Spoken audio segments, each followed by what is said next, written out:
Today we're going to perform a simple experiment with salicylic acid that creates a surprising transformation. First, I add salicylic acid to a beaker. Then I pour in distilled water and begin stirring.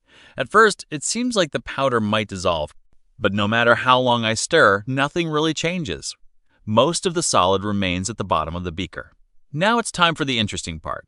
I'm adding sodium hydroxide solution. Watch the mixture carefully. Within a few seconds, the white solid begins to disappear. Little by little, the cloudy mixture turns into a perfectly clear solution. It almost looks like the powder never existed. But the experiment isn't over yet. Let's see if we can bring it back. This time I'm adding hydrochloric acid. At first, nothing seems to happen, but keep watching. Slowly, tiny white particles begin to appear. More and more of them form until the solid returns once again.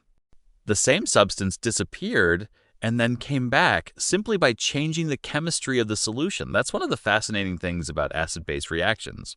Chemistry is amazing. Subscribe to Shock Lab for more amazing chemistry experiments.